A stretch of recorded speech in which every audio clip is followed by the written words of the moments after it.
Assalamualaikum warahmatullahi wabarakatuh. Perkenalkan, nama saya Anggul Lestari Ningsi dari Prodi Pendidikan Bahasa Indonesia kelas 2022A.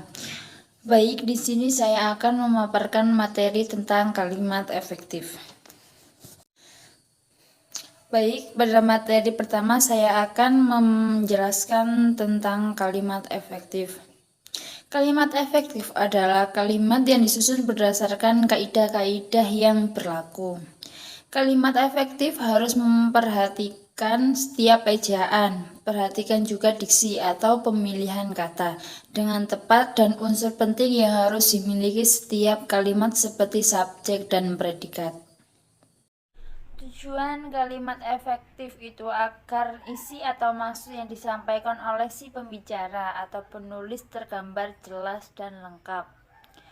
Kalimat dapat dikatakan efektif jika pesan yang terkandung dalam kalimat berhasil dimengerti oleh si pembaca atau pendengar, baik gagasan, perasaan maupun informasi khusus. Syarat-syarat kalimat efektif sebagai berikut. Yang pertama, mengikuti kaidah kebahasaan yang benar. Yang kedua, memiliki unsur subjek plus predikat. Yang ketiga, pemilihan kata yang tepat dan mudah dimengerti. Yang keempat, tidak ambigu dan tidak bertele-tele. Yang kelima, memiliki struktur yang sepadan, yaitu keseimbangan antara gagasan dengan struktur yang dipakai. Baik, yang kedua adalah ciri-ciri kalimat efektif. Ciri-ciri kalimat efektif ada 6. Yang pertama, kesepadanan. Keseimbangan antara gagasan dengan struktur bahasa yang dipakai. Kesepadanan ini memiliki ciri-ciri sebagai berikut. Yang pertama, kalimat yang mempunyai subjek dan predikat yang jelas. Yang kedua, tidak terdapat subjek yang ganda, misalnya sebagai berikut. Yang kedua, keparalelan. Kesejajaran bentuk kata yang digunakan dalam kalimat.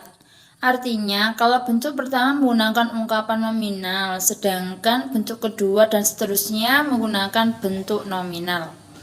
Yang ketiga, kehematan. Ciri yang menghindari penggunaan kata, frase, bentuk lain yang tidak perlu, tidak mengubah makna, dan tidak menyalahi tata bahasa. Ciri kehematan. Yang pertama, menghindari pengulangan subjek yang tidak diperlukan. Yang kedua, menghindari penjamahan kata-kata yang sudah berbentuk jamak. Yang ketiga, menghindari kesinoniman dalam satu kalimat. Yang keempat, kecermatan. Kecermatan dalam kalimat efektif maksudnya adalah yang tidak menimbulkan pengertian ganda dan tepat dalam pemilihan kata. Yang kelima, kepaduan. Maksudnya sebagai kepaduan pernyataan dalam kalimat itu sehingga informasi yang disampaikan tidak terpecah-pecah. Ciri kalimat yang padu.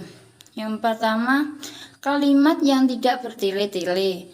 Yang kedua, kalimat yang tidak menggunakan pola aspek, agen, verba secara tertib. Kalimat yang tidak perlu menyisipkan sebuah kata antara predikat kata kerja transitif dan objek penderita.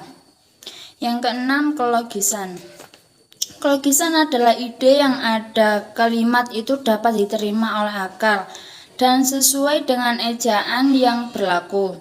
Dalam tulisan, kelogisan sebuah kalimat ditandai juga oleh penggunaan ejaan yang benar, yakni ejaan yang disempurnakan atau EYD. Baik, yang ketiga adalah struktur kalimat bahasa Indonesia. Pengertian struktur kalimat adalah pola unsur untuk membentuk komponen kata menjadi kalimat yang benar dan sesuai penulisan dalam bahasa Indonesia. Untuk penggunaan kalimat efektif ada 4 komponen struktur tetap, yaitu subjek, predikat, objek, dan keterangan, biasa disingkat SPOK.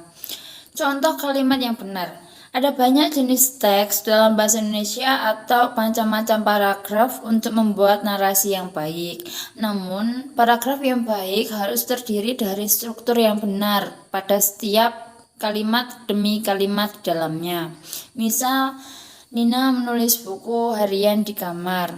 Subjek, Nina atau individu yang melakukan kegiatan. Predikat, menulis. Kegiatan yang dilakukan Nina adalah sebuah predikat.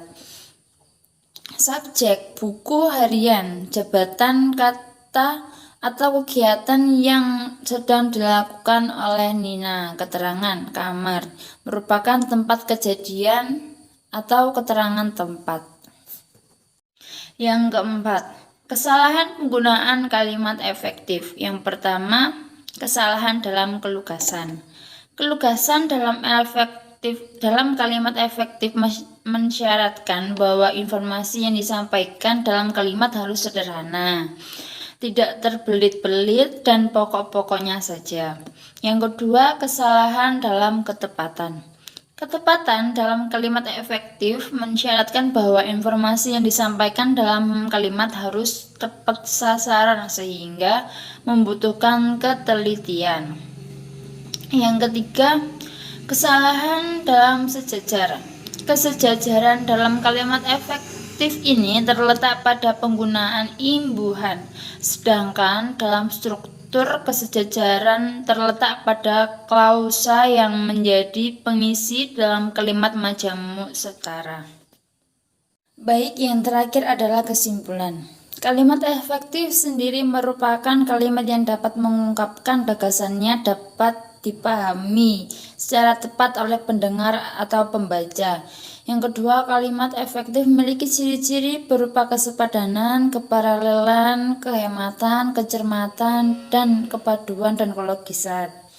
Yang ketiga, dalam sebuah kalimat efektif yang sangat-sangat harus diperhatikan adalah strukturnya yang berupa subjek, predikat, objek, dan keterangan.